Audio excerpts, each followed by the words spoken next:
Zeke, we're on day 3. This is a look back of some early interviews that we did on Dad's Tricky Bourbon, and this one really stands out to me. I remember this vividly. It was right before the Derby. It was April 28th, 2018, and of course, for those of you that know, the Derby is the first Saturday in May. I had been working this and saying, hey, Zeke, I got Sean Joseph's, the guy that started Pinhook Bourbon. And all of this is about horse racing. And like each one is named after a horse. And that horse actually runs and you can bet on bourbon. And this is awesome. And then we sit Sean down. And he goes, I know nothing about horse racing. That is all my partner, Jamie Hill. What I remember the most about this, for those of you that have followed us for more than 3 shows at least by now, realized I don't always listen to John when he talks. And by don't always, I mean a lot of the time. You also didn't like interviews. You didn't want to do interviews from the very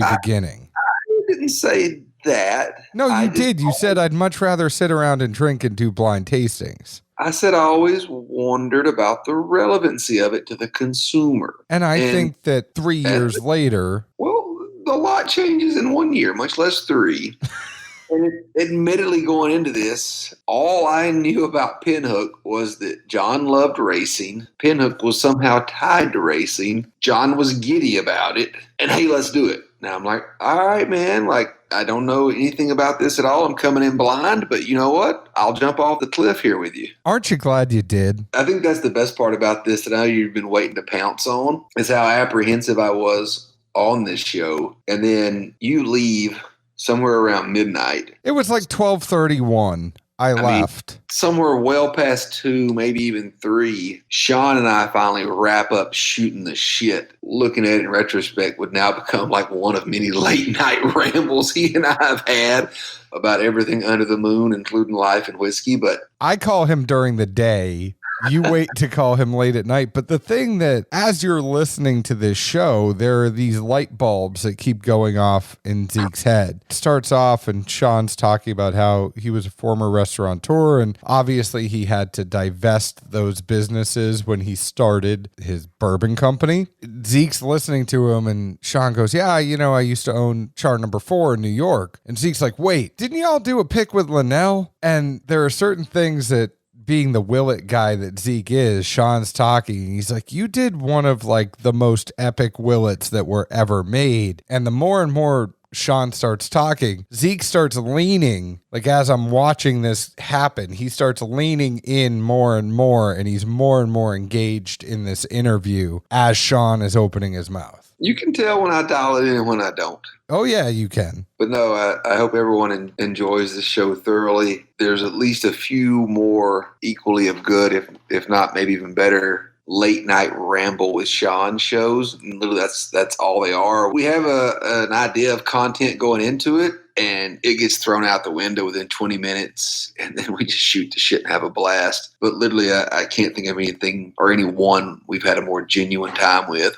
Over and over and over. The thing I like about this one is this is the very beginning. And Zeke, when you say things can be very different in a year opposed to 3 years, and at this point in Pinhook, they were just coming off. This was the last release of the 90 proof in that first MGP run they had. And it's amazing how much that company has changed since this show that we had with him. And a lot of times, I know we gave him a lot of questions on the air and off the air about how come you're just at 90 proof? He goes like, admittedly, I was a wine guy. I thought you picked your proof and you stuck with it. You look at Pinhook now and they have their rye series, their bourbon series, and then a cask series in rye and a cask series in bourbon.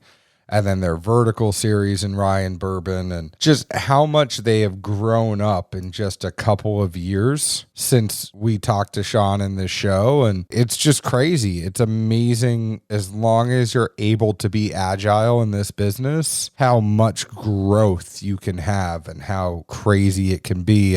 It's just awesome to look back at this episode and see where he is now. Agree 100%, and can't wait till 2021. Lord willing, the creek don't rise. we'll be back to do another Pinhook pick, this time of Castle and Key Distillate. I know, and I was drinking Breaking Bread tonight, and it was just something. I was sitting there looking back, thinking about everything, and that was a great pick. Great people, which makes bourbon even better. Let's just get to it. Today's show is sponsored by CaskCartel.com, changing the industry standard as to how you get your alcohol. You can get it shipped directly to your door with CaskCartel.com, whatever it is. It's whiskey, it's bourbon, it's scotch, it's rye, it's gin, it's rum, whatever it is. Go to CaskCartel.com, get it shipped directly to your door. Obviously, some of the allocated stuff is going to cost more because it is a convenience play. You're sitting at home and getting liquor shipped directly to you. You're not going out and going to a whole bunch of stores saying, you got any Pappy? You know where the Pappy is. It's going to cost more there, but your daily drinkers are going to be priced right. So go to CaskCartel.com, get those shipped directly to you. Follow them on Instagram at CaskCartel. They're always doing awesome giveaways to their fans. Also, this show is sponsored by PremiumBarProducts.com, the one and only place you can go to get the Dad's Drinking Bourbon official Glencairn. Go to PremiumBarProducts.com, check out their menu, find DDB glass, look at that, buy our glass. You can also personalize your own laser etched glassware while you're there. So if you want to etch a glass that says, Zeke, bring back the stash, you can do that. You can also find bar tools. They have the Tua, they have the Dram, they have the Wee Glencairn, the Glencairn, they have all sorts of awesome stuff that you can find at PremiumBarProducts.com, and they're good people.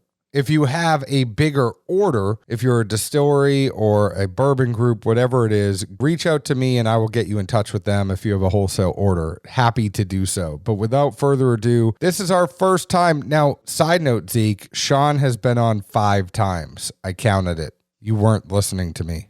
I said Sean has been on 5 times. I heard that. I'm aware. Okay. Well, without further ado, here's Sean. I mean, shit, the last time we were up till 3 again.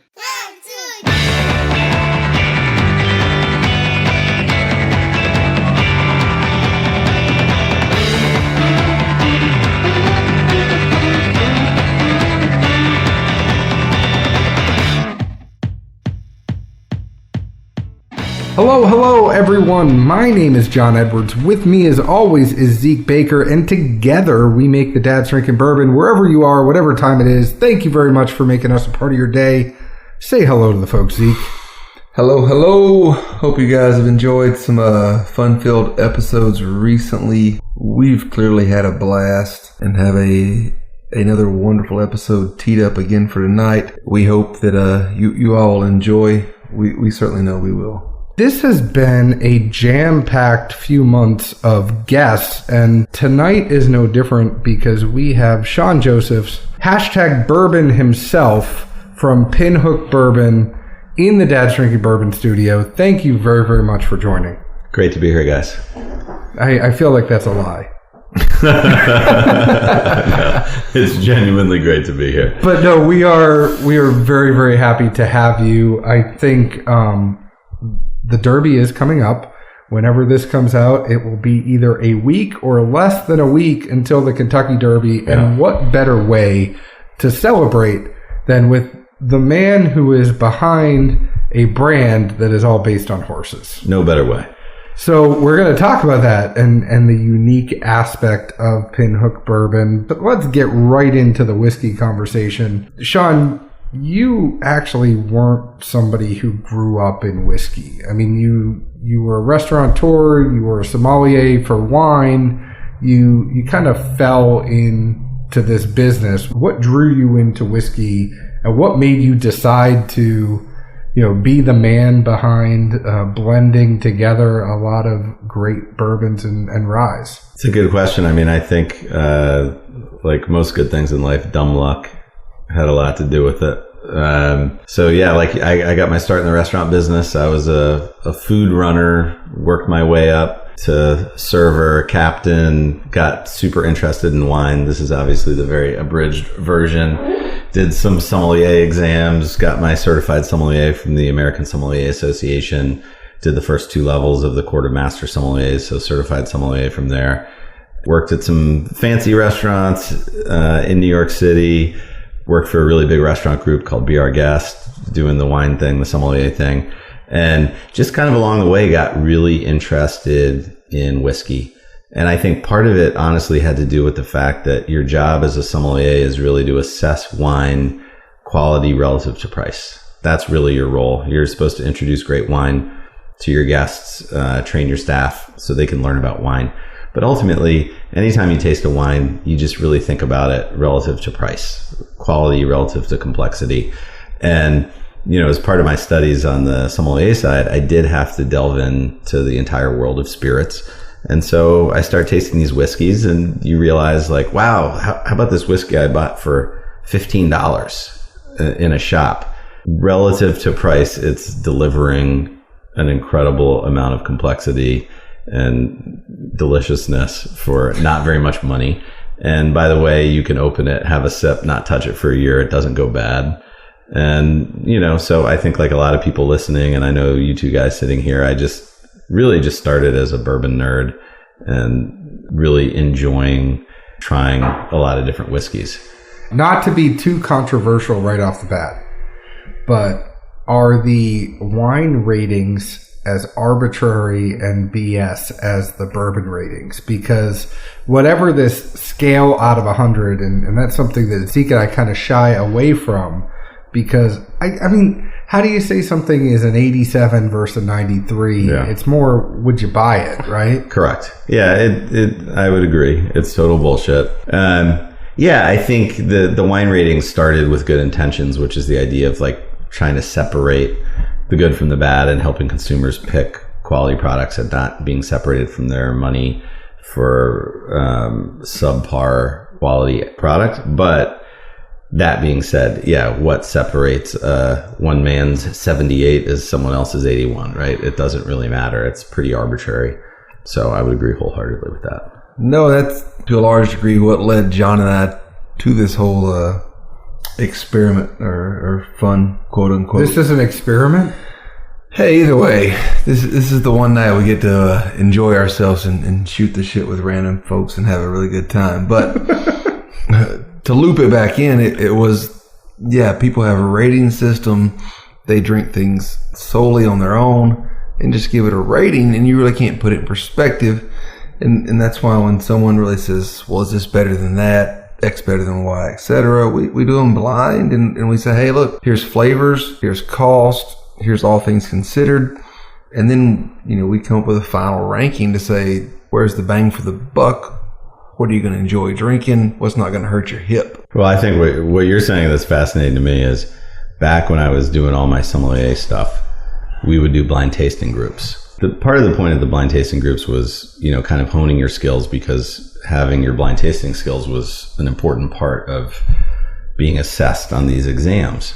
However, I will tell people to this day, when I was sitting with a good group of people, on a good day, you could sit with someone who could nail, like, they knew the region and the grape and the vintage, and sometimes, as crazy as it sounds, they could even pick the producer. The one thing that I would say people did most consistently was pick the quality level, meaning that's one part of the equation is you have to basically say, what quality level are we talking about? So if you're blind tasting Burgundy, you have to say, am I tasting just overall Bourgogne? Am I tasting village level? Am I tasting Premier Cru level? Am I tasting Grand Cru level? Like, what is the level?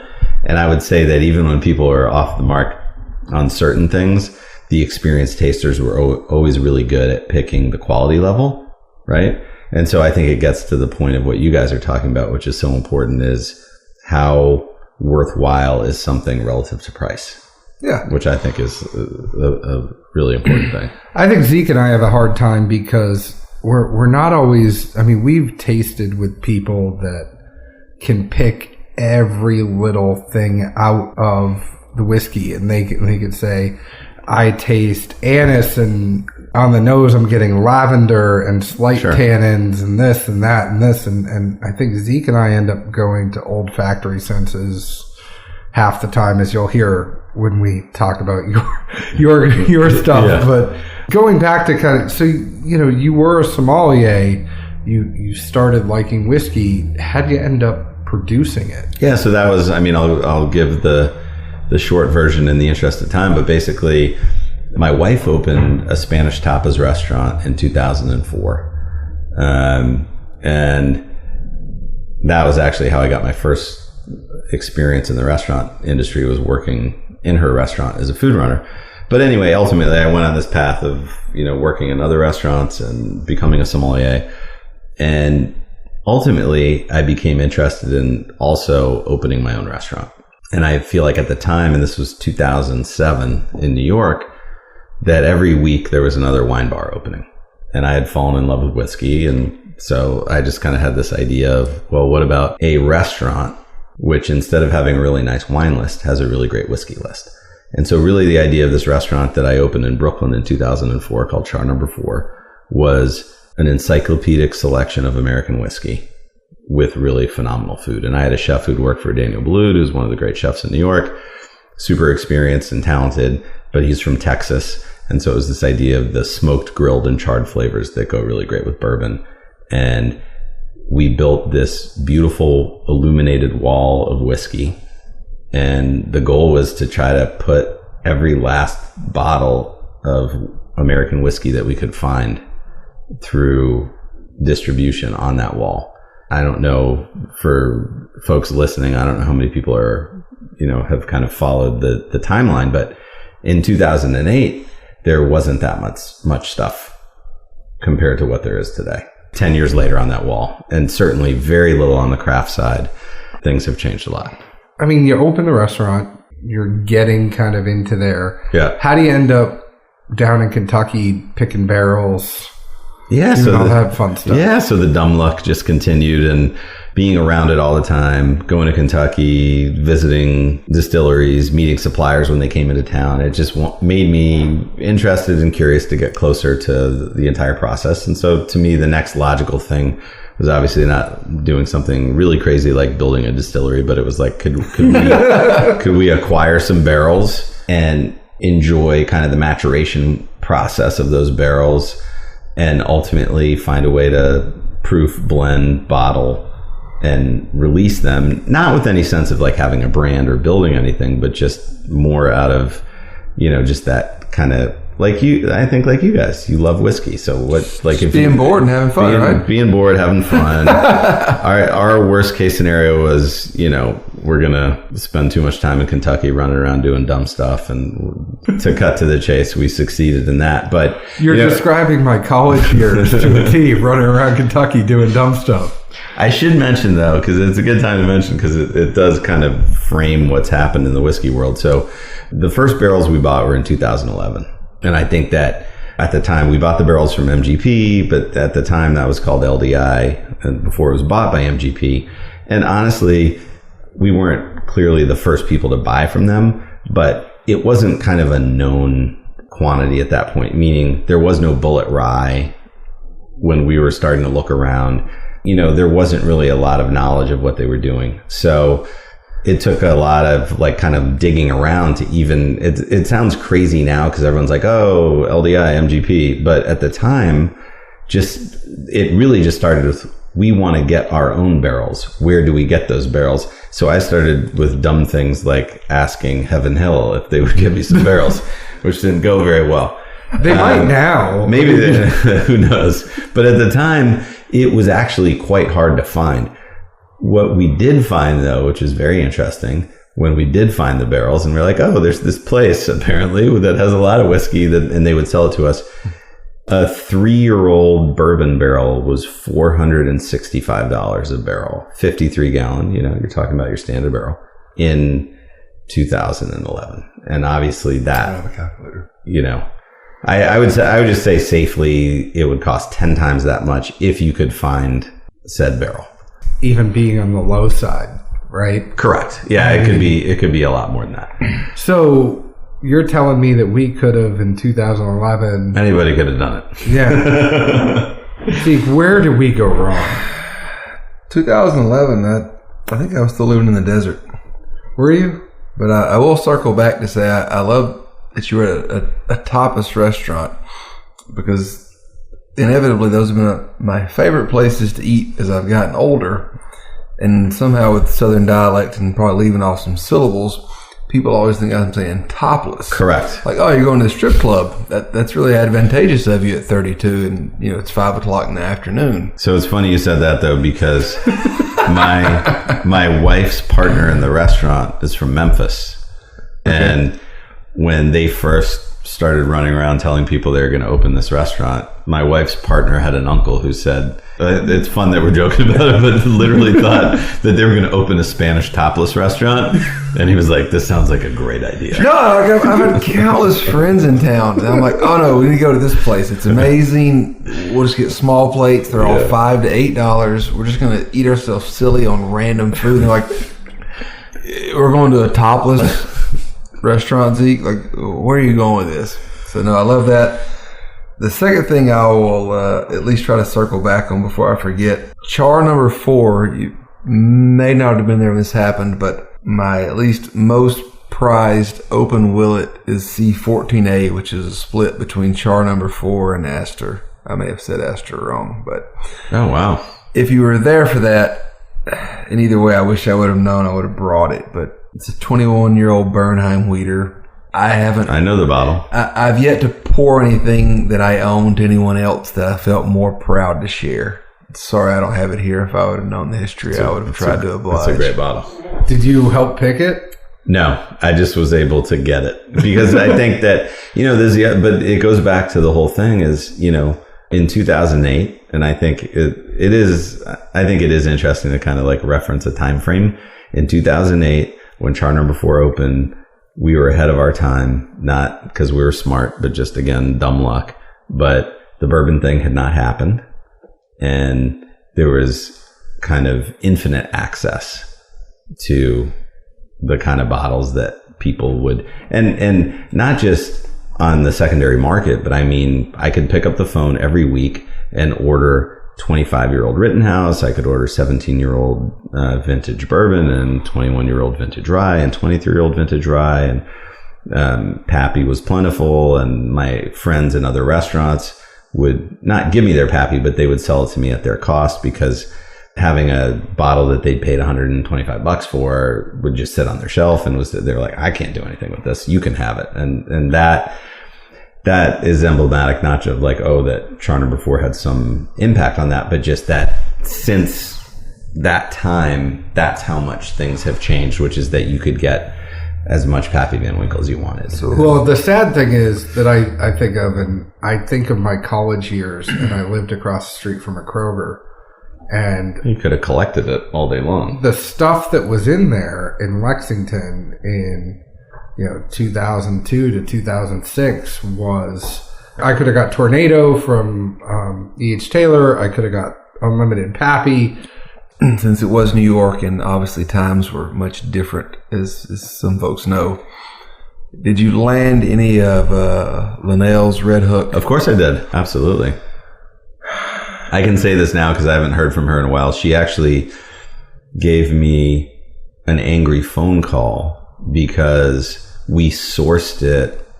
It wasn't available wholesale. So we had gotten it, basically through a friend and put it on the shelf. And she's like, you're not allowed to, she called me and like bitched me out. You're not allowed to do that. You can't have that. That was, I know you didn't get that through a distributor because that was for retail only. But that was a great bottle. Anyway. And sorry to segue for anyone listening, but that's a great bottle. Zeke's geeking out right now. That's an epic rye that was sourced from KBD Willet, whatever you want to call it. Great stuff.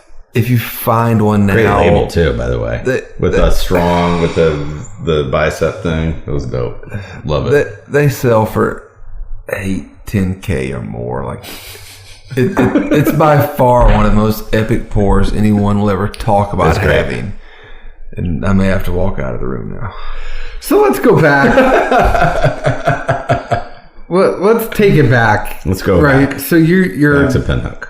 It is 2011. Yeah. I have to think that some of the stigma is almost there in going to places like LDI, MGP at that time too, because there was, I would even say in the past 2-3 years, there's been a huge shift in bias from NDPs actually going out. I mean, there's the consensus that MGP is putting out good product. I think, it's a nice shift. With the advent of Smooth Ambler, Bell Mead, you guys, Blom Brothers, Boone County. Sure. There's a wealth of goodwill towards MGP at the moment. I think it's been a shift, but I also think it was funny for me. The interesting thing about a stigma is I never looked at it that way because, again, not to keep going back to the sommelier side, but I was coming from the wine side where the negociant model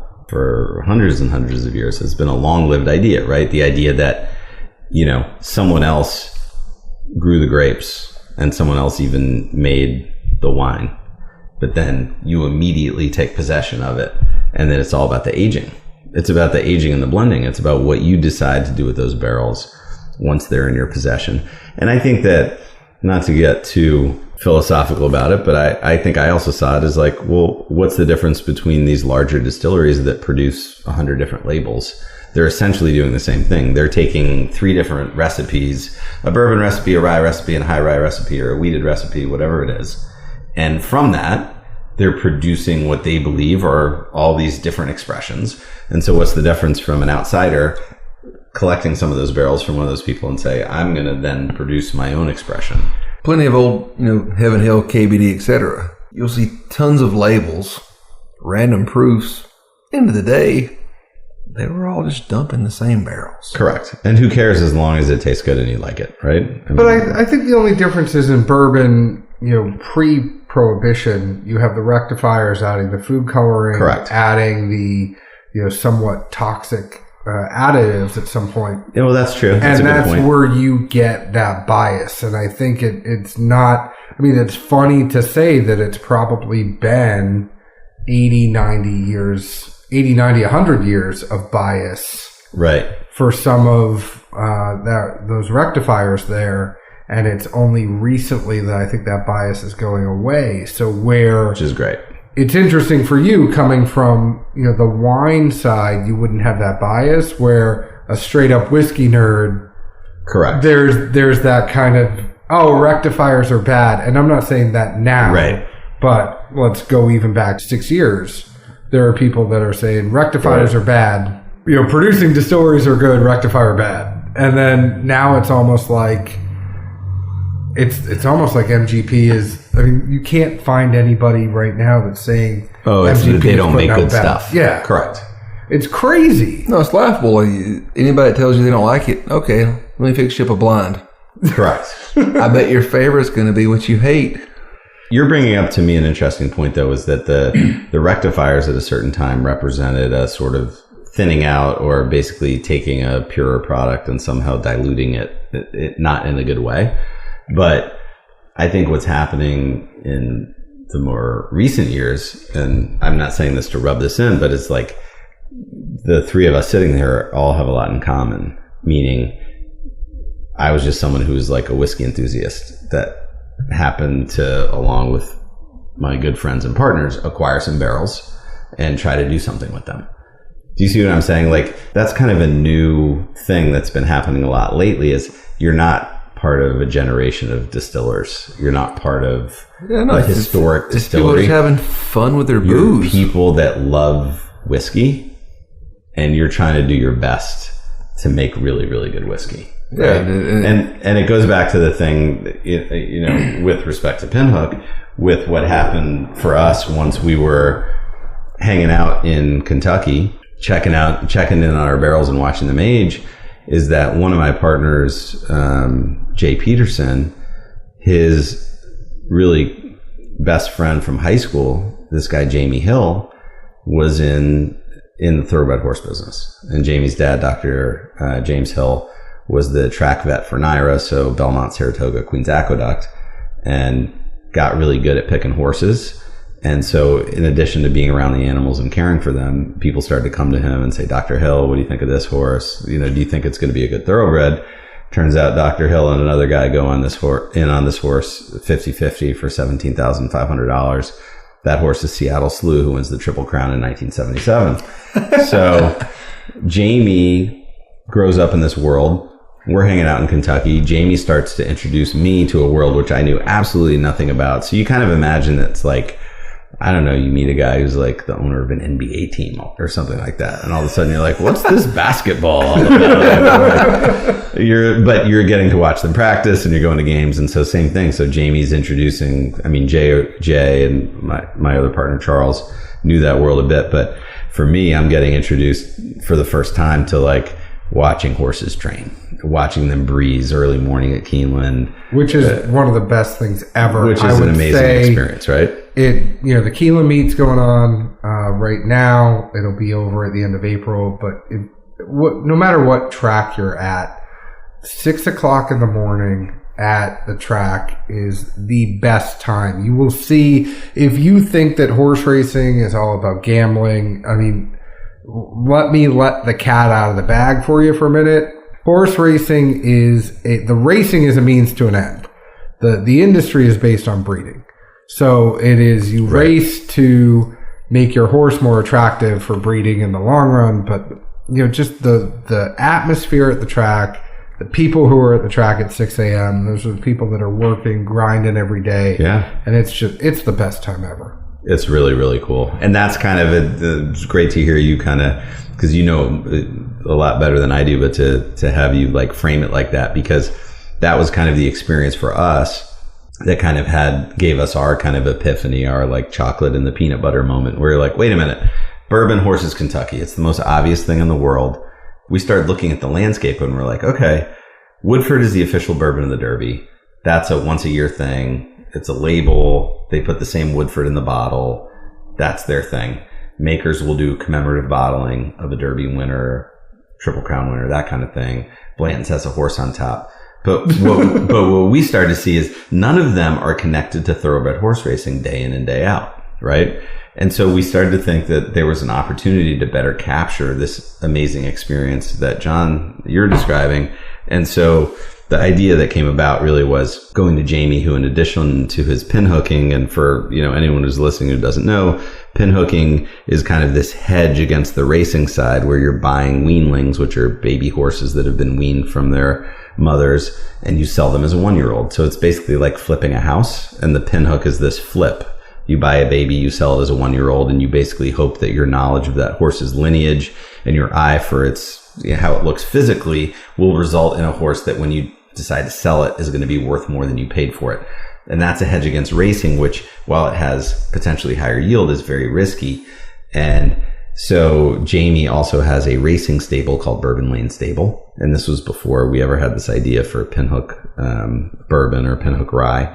And each horse in Jamie's stable has bourbon in the name. And he just did that so that anytime you're at a race anywhere, whether you're at Ocala or you're at Santa Anita or you're at Pimlico, wherever you are, Keeneland, Churchill, and you see a horse called Bourbon something or something bourbon, that's a Bourbon Lane horse. So he was already doing that. It's funny you say that. I mean, a big family in racing is the Ramseys. Yeah. But every single one of their horses has kitten. Yeah. So it's just an idea. It's like a branding. Yeah, same thing. But same idea. It's funny because as you go through the lineage in horse racing, and this isn't for Sean. Sean knows this by now, but you always have an aspect of the horse that is your sire or mare is going to be in the name of the progeny. So if you have an AP Indy, you might have Zeke Indy is the next horse that's coming down. There's something of that sire that's going to be brought down, or the mare, depending on what it is. So that's kind of cool. Yeah, and that's a great segue actually, because I'll tie it back into like how we finally got to this idea of like what Pinhook bourbon and Pinhook rye is. But we're drinking Pinhook rye, which is this horse's bourbon and rye. So this horse's sire was McLean's Music, as in Don McLean, who wrote Bye Bye Miss American Pie and the Good Old Boys were drinking whiskey and rye. So hence the horse's name Bourbon and Rye, which is that connection.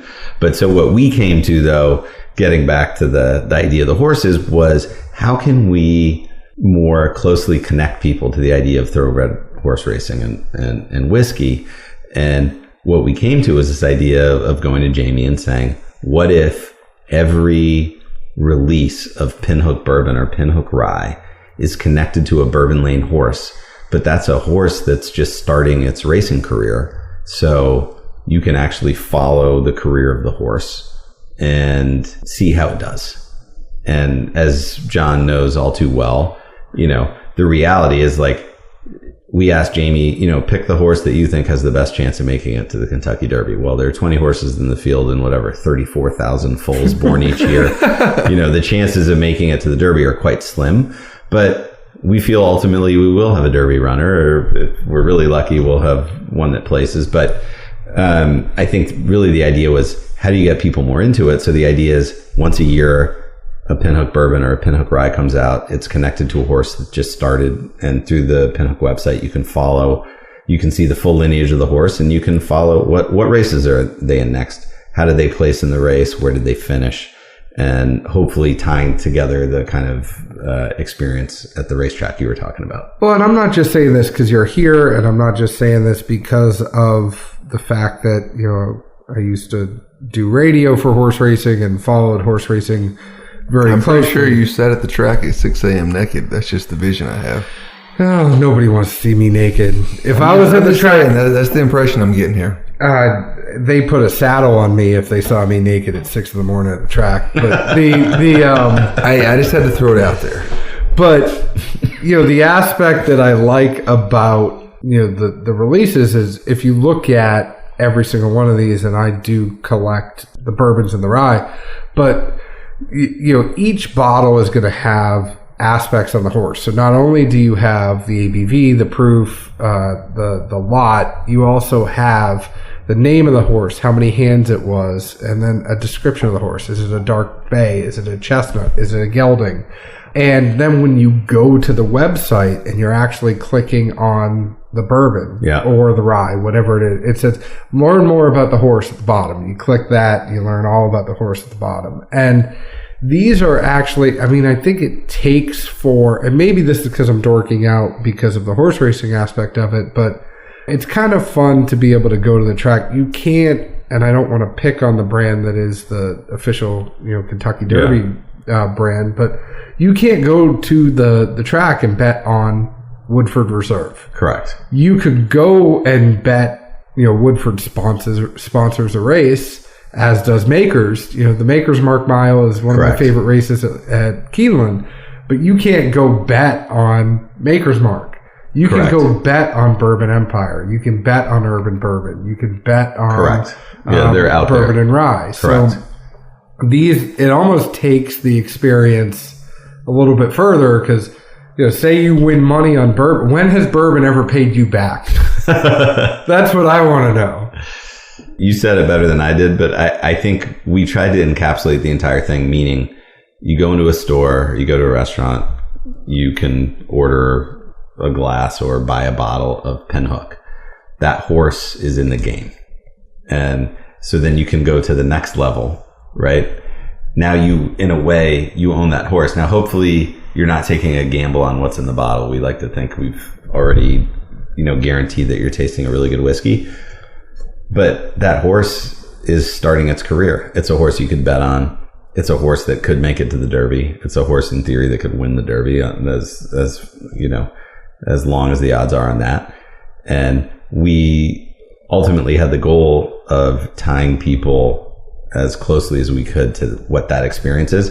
And I think the cool thing, though, what I've seen is there's some people that don't want to take it that far, right? And they're just like, this is a cool looking bottle and it's got a horse on it and this whiskey tastes really good. And we're fine with that. We're not demanding that people take it all the way. But for people who are interested, I think you can take it as far as you want. And you can take it as far as like, when's this horse racing next? I'm putting money on them because I own a bottle of that whiskey and I'm excited about it, I'm going to skip us ahead a little bit here. Zeke, I hope you don't mind. No, I was going to throw a yellow flag and interject saying, I love everything we've done here, but there's been no mention of actual tasting and booze, etc.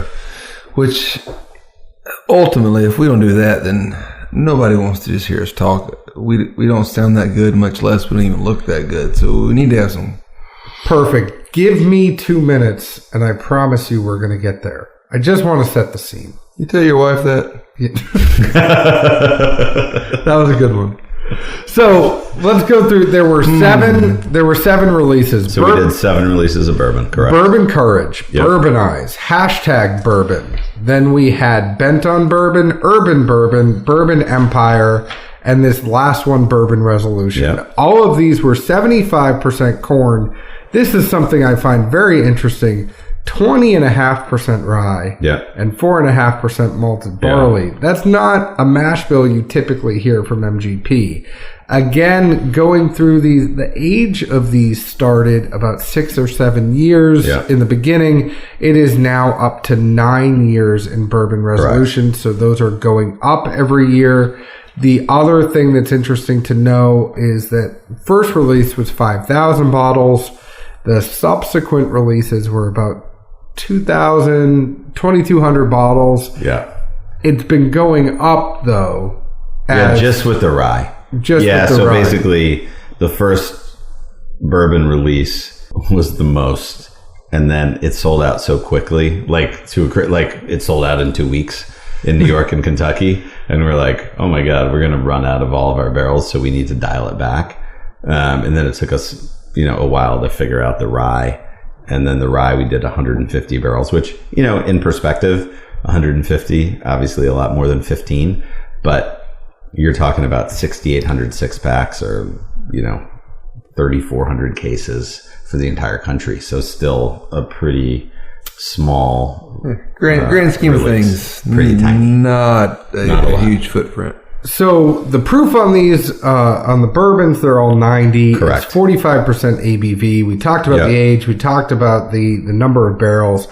The one that we have here that Zeke and I have been drinking on and making notes on was #Bourbon. That was the third release. Correct. These come in at about $79 retail if you're able to find it in the store. Yeah. Now, knowing that there's only about 2,200 of these, a lot of people are getting these in other methods, but it's not, these aren't going up in a certain market crazy expensive. I haven't seen things that are so much over retail that they are unattainable. Yeah.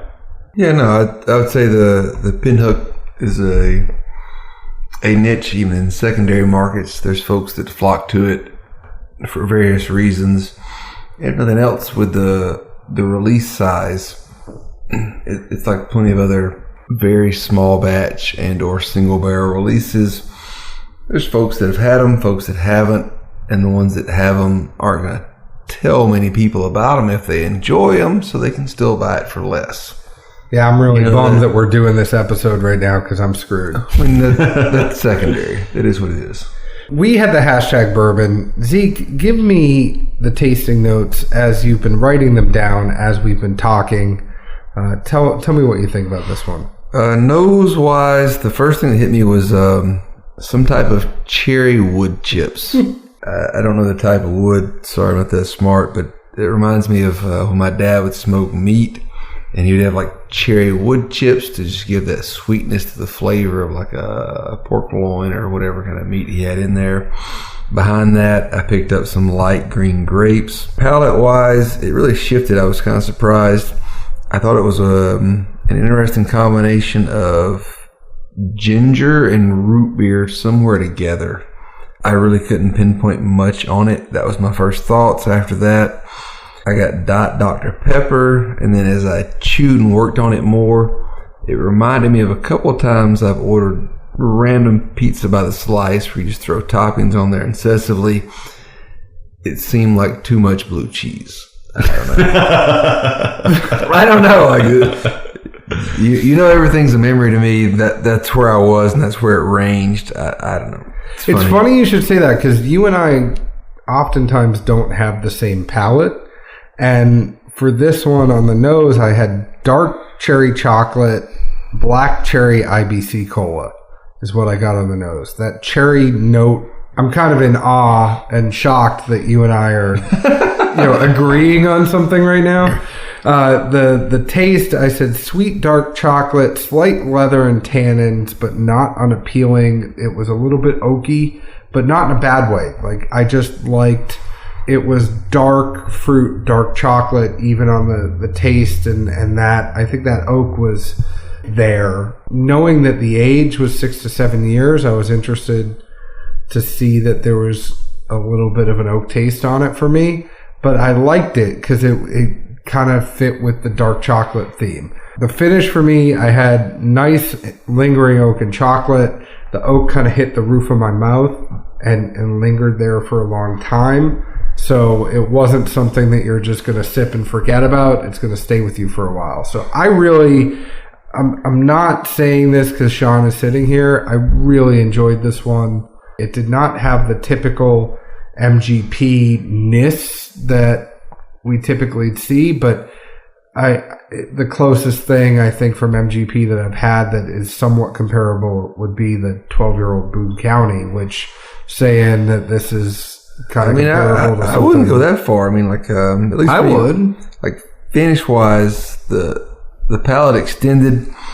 It was somewhat dry, and then it really kind of looped back around to just a root beer flavor at its core. Where I ended up with the too much blue cheese kind of thing, it wasn't an oak or a bitter. It was more maybe like a salt. I don't know, if you get too much blue cheese on something, to me it's just salty. You pucker. But it wasn't over oaked or aged. That's where the novelty twinge to it was. I don't know if it makes sense to everyone, but that's where I resonated too, like in my mind with it. If it makes sense to you, that's all that matters. You're with me, Leather. Exactly.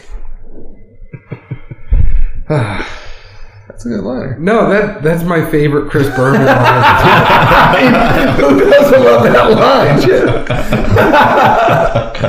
line? What I would ask, I mean, it's not often that you have to sit here and listen to two people that.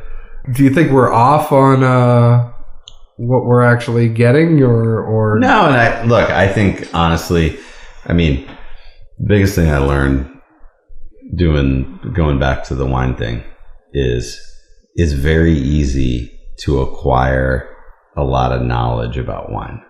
I did it because I was very intensely focused on learning about wine, so I was able to study and learn a lot of facts about wine in a short period of time. But the thing that you learn, and I'm saying this with the deepest respect, is that drinking is the most important thing. Right? So I can say that at one point I'd memorized all of the classified growths of Bordeaux of 1855. Okay? That's a lot of memorizing. But what does it mean if you can't say that you've tasted them all, and you've tasted them all across multiple vintages? And so, to be honest, I know you guys are serious enthusiasts and you know your stuff, and so I'm the most respectful of people that drink a lot of whiskey. We don't necessarily know our stuff. We're just enthusiasts. No, you're the only person who said no, but it's to me they're one and the same. I mean, I believe honestly that you guys have tasted clearly from our conversations prior to recording this conversation.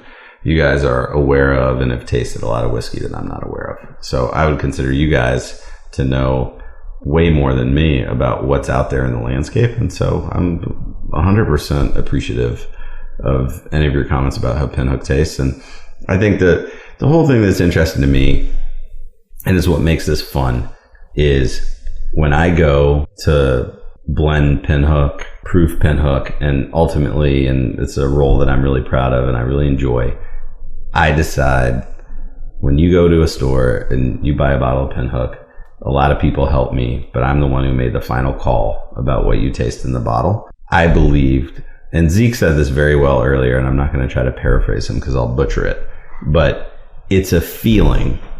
It is a feeling in the moment, because it's a moment when you decide that this is the thing that's going to be the thing that's going to be in the bottle for a year until the next thing comes along. And you just do go on a feeling of like, I feel great about this.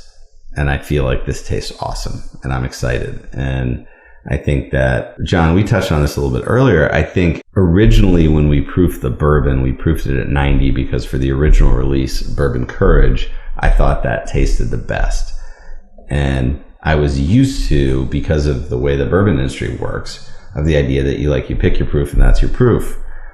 And so we kept our proof at 90, and we did so for 7 releases. And it took me a while to understand, and having tasted enough whiskey, how big an effect the proof has on the final product. And it really took us until the rye to understand, for me, to understand that where the proof is such a dramatic impact. And I really like the idea of changing the proof. I love all the bourbons we did, but I'm really excited about the rye we have right now, because I feel like, to me, this rye, besides the blending, is a result of proofing. We tasted it at 16 different proofs, between 80, which is, most people might know, is the lowest proof at which you could bottle a bourbon, and 120, which was barrel proof.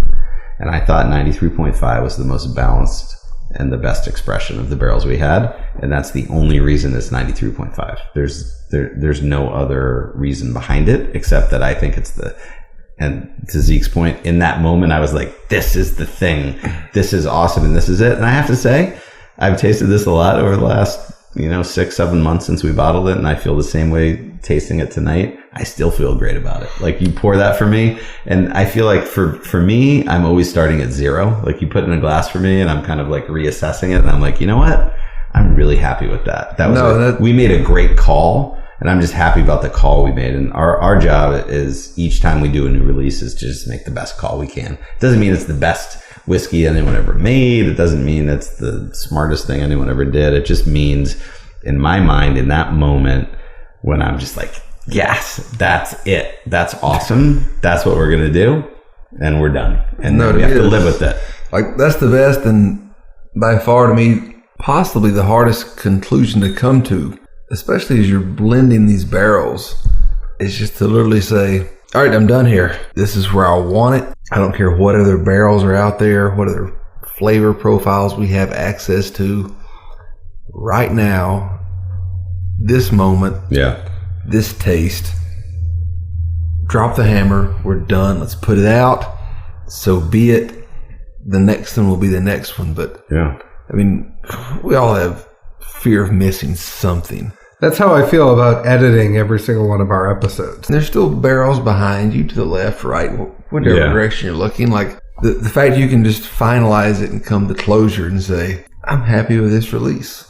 Yeah. There'll be a next one.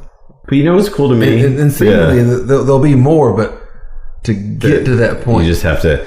But what's cool to me, and it's what got me into the restaurant industry, not just, working as a server and a food runner and then a sommelier, but actually a restaurant owner.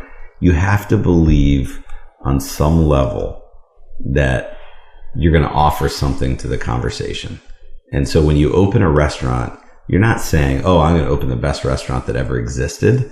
You're just saying, I have something to say about what a restaurant can be. And my restaurant is my expression of what that is. I feel the same way about the whiskey.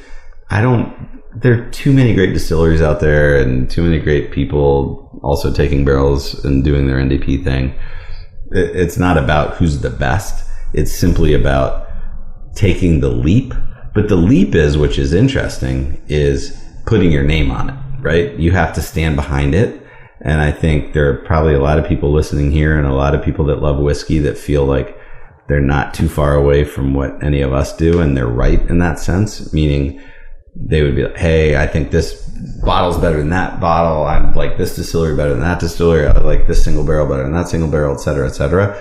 But at some point, if you're interested, you can, kind of be put in a position where you actually have to go public with your idea. So you're not just judging what other people are doing. You're actually saying, like, this is me saying this is what I think is great. And I think that's such an awesome thing, right? Yeah, I mean, when you put the huevos on the table, that's a whole new concept. Put the huevos on the table. I think that's a good way to think about it. So speaking of which, we're now moving into the rye, right? So we drank the bourbon. We're getting into the rye. I need some more rye. Go ahead and get some more rye. Thank you. You did kind of, this is your name. This is what you're standing by. You moved to a rye from a bourbon in this release, which we could talk about what actually the thought process was behind that. But this is a 2-year-old rye, 2 to 3 years. It's 46 0.25% ABV, 93.5 proof, 95% rye, 5% malted barley. Comes in at about $35.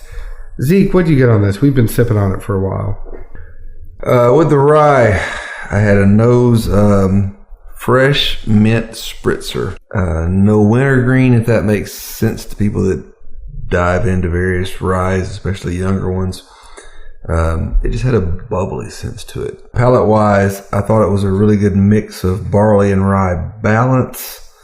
It had a decent chew. As it chewed, it seemed to me like a spiked raw honey. If you've had farm raw honey, it's different than what you get in the store. And there was an alcohol component to it. Sorry if that's too much elaboration. Beyond that, had more honey themes, young honeysuckle, honeydew, somewhere in there. Greenish, if you want to put a color with it. Finish wise, I thought it had a very enjoyable warmth. It wasn't too much, wasn't too little. Most people, if they drink a rye, they expect something to be there on the back end. This was right in the sweet spot. Sweet barley toward the back. I resonate to that. I'm a fan, admittedly. And just, again, kind of a cinch. It told you it was there. Didn't hurt. Wasn't too light. But balance, I guess I would say, was the key for this throughout. No, I would agree with you. And it's almost, this is one of my favorite tasting notes, but it was almost that Goldilocks aspect of it where, it's not too hot. It's not too thin. It's just right. The nose for me was mint. I got that rye spice on there, but it was almost like that fresh meadow scent I get a lot of time with the rye. It's almost like being in a field. You're actually smelling the grain and getting that aspect of it along with the mint for me. The taste, I did get some mint on the taste, slight tingle on the tongue and mouth, but not overwhelming. It was light and refreshing. I did get the honey and the sweetness there, along with the spice and that tingle. The finish, though, for such a young rye, and I don't think age necessarily matters on a rye, but it lingered like an older rye. And I think that's the aspect where I want to bring age in, just in the sense that it stayed and stayed and stayed. And I almost got a little bit of oak, which I typically don't get from a rye. But I just got, it was a little bit darker on the finish for me and just stayed there for a very long time. Like it was, it was like one of those freshmen in high school that ends up making friends with all the seniors and hanging out with them. Just, it was. I think you're a little oaky tonight. Maybe I am. Normally that's my dig. Well, but you're picking it up more than I am, but.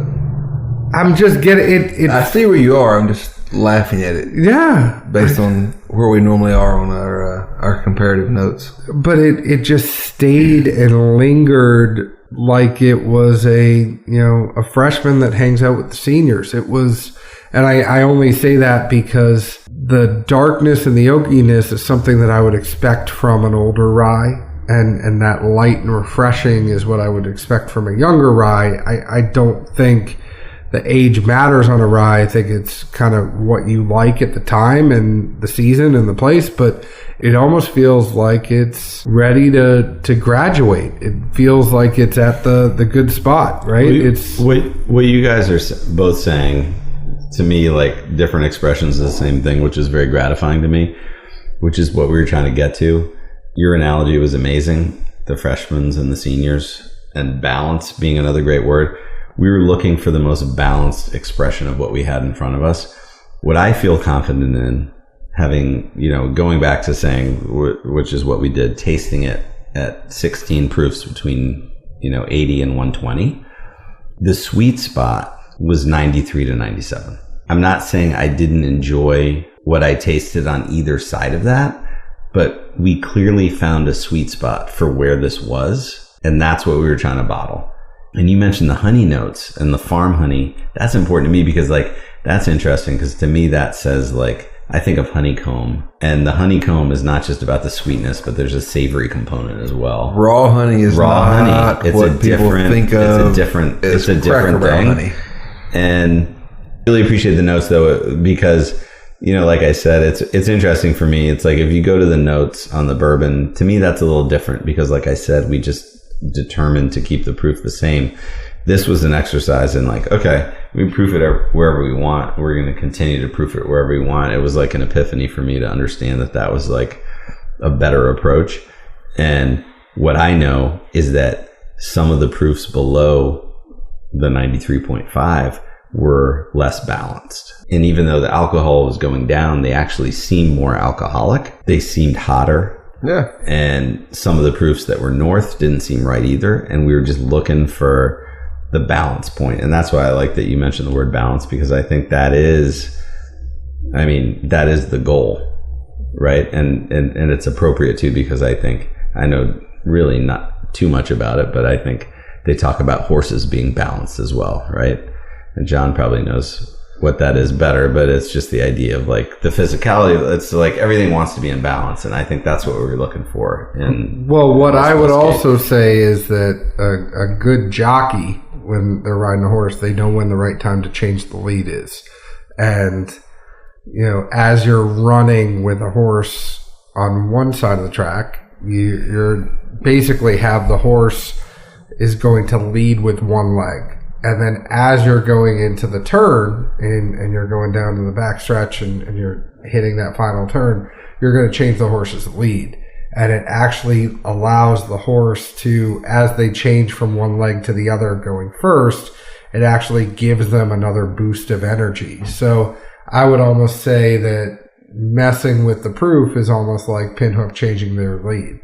And you're kind of kicking it into the next gear to say, oh, you know, hey, here's where we were kind of going through the first turn and down the backstretch, but here's where we change our lead and we're really going to kick it into a high gear. And in speaking of changing your lead, you guys are actually moving. You were with MGP. You still do have some MGP juice left, but you're actually now resting your barrels at Castle and Key, and Castle and Key is now distilling bourbon and rye for you. I think this is a whole other show, and I hope to have you back again to talk about it. But the stuff that you guys are doing is now led by you and Marianne Barnes, right? Yeah. So, I mean, the dumb luck, which seems to be the recurring theme, continues, which is that Jamie Hill of Bourbon Lane Stable, one of his oldest and dearest friends, Will Arvin, was the guy who decided that this distillery, the E.H. Taylor distillery, which had been sitting defunct since whatever it was, 71 or 72, and everyone looked at it and was like, that's crazy. It has great ponds in it too. It's beautiful. It's 110 acres. It's 3 miles from Woodford. It's in the rolling hills. It's the whole thing. And it has, you know, existing infrastructure, a lot of which was still usable. And yet so many people saw it, knew what it was, and didn't end up doing anything with that. And ultimately, they, you know, Will, and then ultimately with Wes Murray, they made the purchase, hired Marianne Barnes from Woodford, and made her a partner, and have gone on this amazing journey. And we were just lucky to be there from the beginning because of Jamie's friendship with Will. And so long before they got to the point where they were now, we were on board with them. And so now we're lucky to call that our new home. And so I was fortunate to be able to sit down with Marianne and create a unique mash bill. And it's just for you guys, right? Correct. Yeah. And I think that's a cool thing too. And honestly, like, we take great pride in taking our MGP stuff, and I think hopefully making our own unique representation of it. But now what we ultimately will have is a unique Pinhook bourbon, a unique Pinhook rye. Those barrels are already being filled, have been filled, are aging at Castle and Key.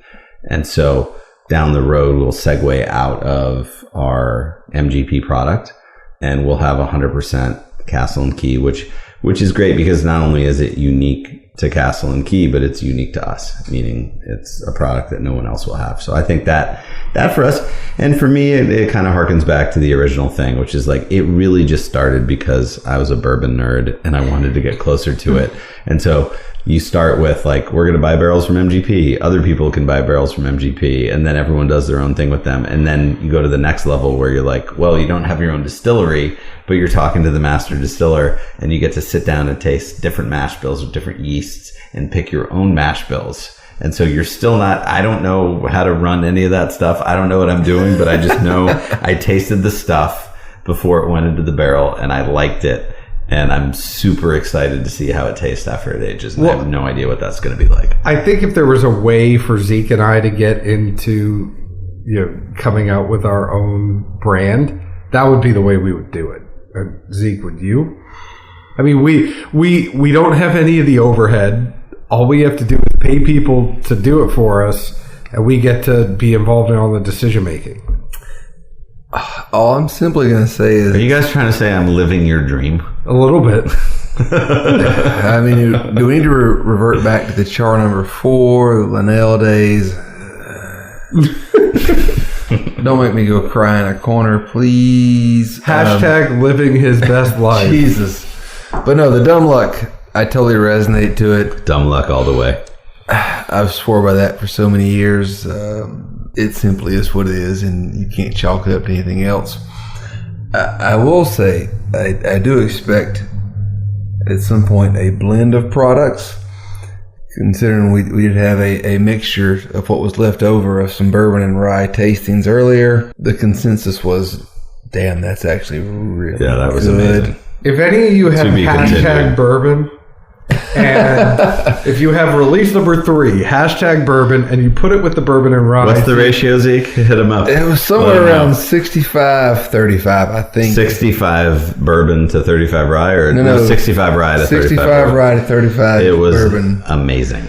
Zeke and I are working on blending them this year. And laughably, as much as Sean tasted these things through and out, it's funny to put something for somebody and be like, I mean, here's your own, juice. We just did a random mix of it, and like, damn, this tastes good. I love it though. Good is good, and I think that's what's always kind of governed everything. Yeah, you don't know what you know until you don't know it, and then you know it. So, honestly, my biggest takeaway from this, not to cut anything short, but simply was something that was mentioned by Sean early on, was quality relative to price. This day and age, it's so much more apparent than anything else. At $35, this is rye. Rye, you don't worry about age. You worry about what somebody blended and how they put it in an expression. That's all you ever need to think about. Buy this. You won't regret it. I've shared it with plenty of people. Plenty of others have told me they've shared it as a +1. It's a great expression, and who finds a good bottle at $35 in today's market? I hate to say it. It's sad to a degree, but if you can find a good rye for $35, considering that some of those even younger ryes, the 1-year rye or the 2-year ryes, and I'm not even talking about Peerless, are coming out for $60. To get a very, very good rye at $35, first of all, I think we just want to say thank you. I think it's easy to understand in talking to you that you have an attention to detail and an attention to quality. Although you might not know how to bake the cake, you know when a cake tastes good and when to send it back. there you go, John. You're getting your analogy game better. I love that.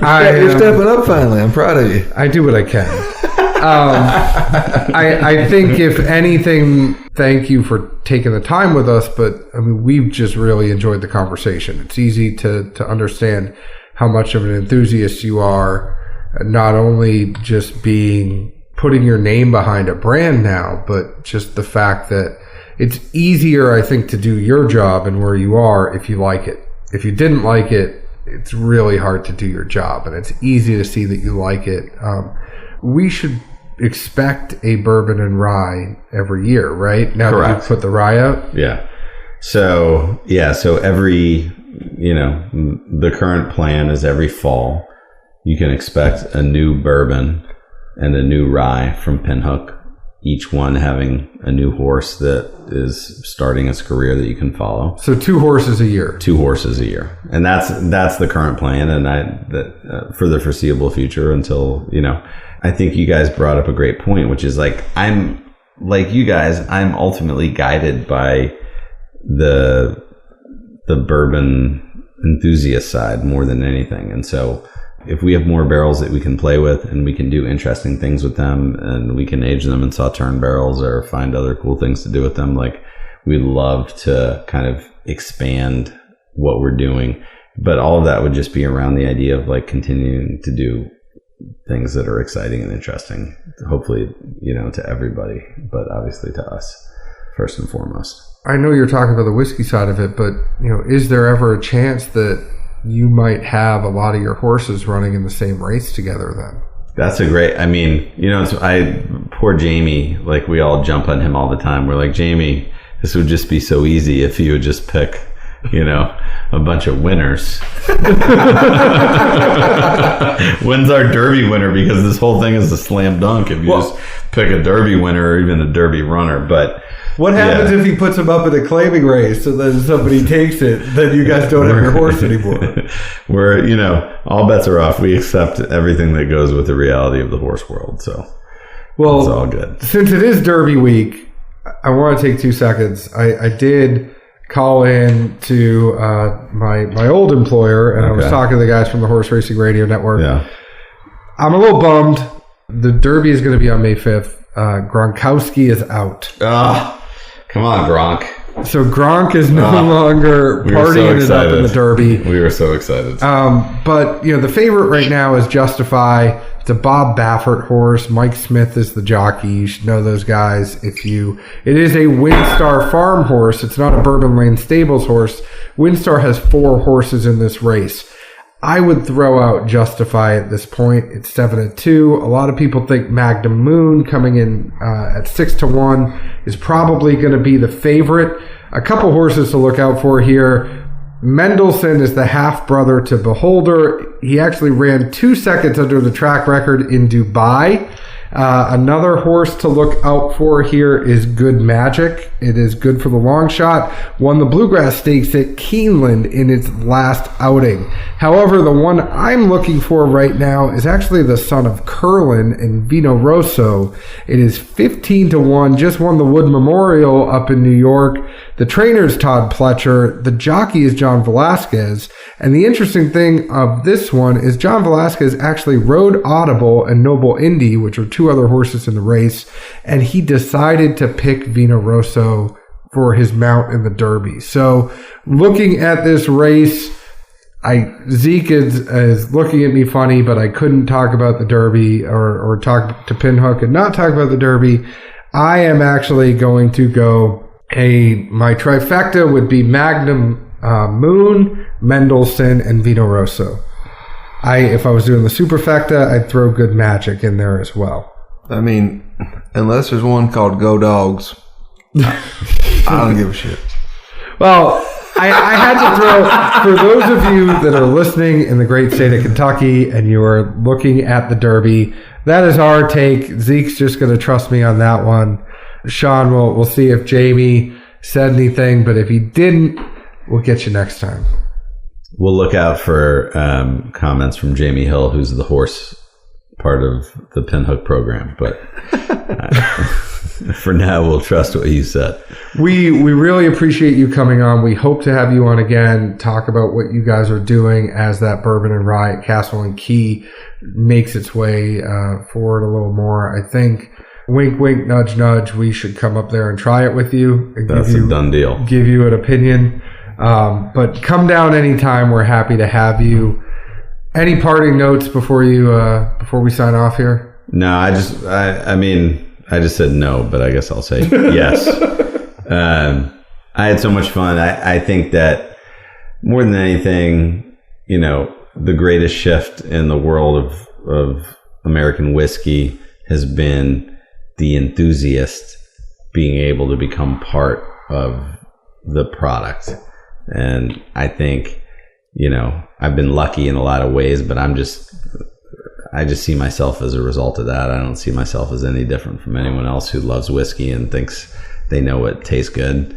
I just happen to, going back to the dumb luck theme, I just happen to get lucky and be in a position to get to decide what's in a bottle. But I don't know that I'm any more qualified than anyone else who loves whiskey and thinks they know a great glass when they encounter it. But I feel extremely fortunate, and I'm very appreciative for anyone who supports anything that we put out there, and hopefully we'll continue to follow what we do, because I keep learning as we go, and I keep learning about blending, and that really is where it started, was the idea of getting a better understanding of it. And I do learn more. Like I said, I wouldn't if I had to do it over, I would have proofed every of the first 7 releases of bourbon. I would have proofed them differently.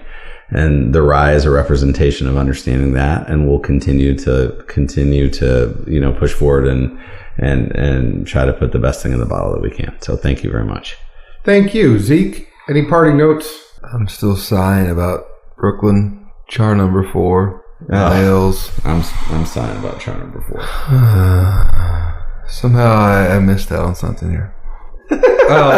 Maybe we have to actually go to New Orleans instead of New Orleans, Kentucky. Well, we got to go down to Sean's house. He might still have something left. I got something to share. Come and see me whenever you guys want, please. So, closing this out, thank you very much for joining us. We really appreciate people like you taking the time to sit with us. We appreciate you all listening to us, whether or not you're listening to us on Apple, Google Play, Stitcher, Podknife, Spotify, iHeartRadio, YouTube, however you're listening to us. Thank you very much. Please leave us a 5-star review. Tell us why you like us. Write it in there. If you don't like us, reach out to us directly. We want to make it better. You can find us on Instagram at Dad's Drinking Bourbon. Find us on Facebook at Dad's Drinking Bourbon. Find us on Twitter at Bourbon Dads. You can find Sean here on Instagram at #.bourbon. You can also find Pinhook Bourbon on Facebook, Instagram, all those good things. Please go ahead and follow them. Drink their bourbon. Drink their rye. It's good stuff. And I think I should close this saying the bourbon is actually going to find its way into Nashville in the fall, right? Correct. Yeah. So we're going to have, in the fall, this was our first rye. We'll have our second rye, and a bourbon that is younger than the previous bourbon releases, but also priced accordingly. Well, we can't wait. Zeke, where else can the folks find us? Normally I would say Nashville, Tennessee, which does happen, but I'm currently going to migrate toward Sean's home in New Orleans and try to find what epic things he's holding on to. Breaking and entering is not, I can deal with it. Oh, he's giving you an open invitation, so you're good. Okay, I feel better now. Well, thank you all for listening. We hope you all have a good day, night. And Zeke is going to be off in the fetal position crying in the corner, so cheers.